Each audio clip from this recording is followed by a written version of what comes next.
যেই গণতান্ত্রিক রায়ের জন্য বাংলাদেশ আজকে বসে আছে, সেখানে আপনারা দেখতে পাচ্ছেন দুটি পক্ষ। একটি পক্ষ সেই পুরানো জুলুমবাজদের ধরে রাখতে চাচ্ছে, পুরানো এস্টাবলিশমেন্ট ধরে রেখে যারা এদেশের লুটেরার গ্রুপ সহ যারা এই দেশটাকে আরো শোষণ করতে যাচ্ছে।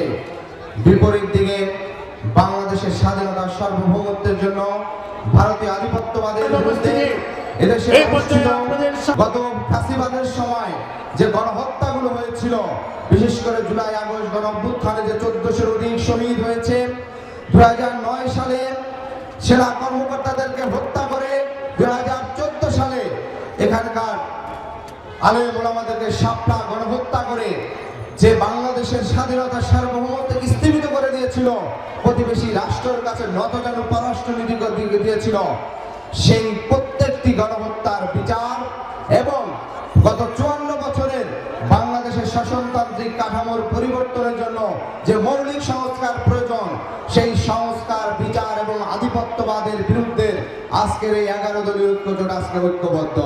বাংলাদেশের মানুষ পরিবর্তনের জন্য মুখিয়ে আছে, তারা সন্ত্রাস চাঁদাবাজের বিরুদ্ধে আজকে ঐক্যবদ্ধ।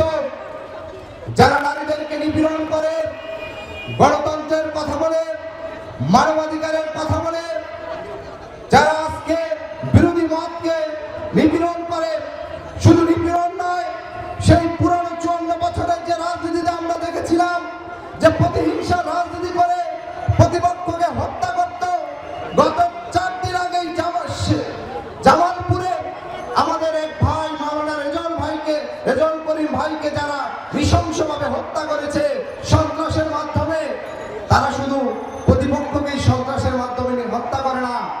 জুলাই আগস্ট অভ্যুত্থান পরবর্তী সময় বিএনপির অন্তর্কন্ধনে 1.5 শতাধিক অধিক মানুষ তাদের নিজেদের দলের নেতা কর্মীরা নিহত হয়েছে।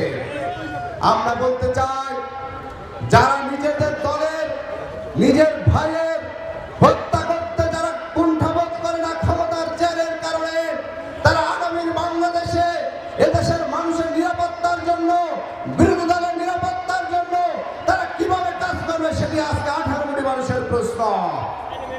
তারা যখন দেখেছে এদেশের মানুষ আজকে ইনসাফের বাংলাদেশের পক্ষে চলে আসছে, তখন তারা পরাজয়, নিশ্চিত পরাজয় জেনে নানাভাবে আজকে আমাদের আসনগুলোর আমাদের কর্মীদেরকে নানা ধরনের হয়রানি হুমকি দিচ্ছে।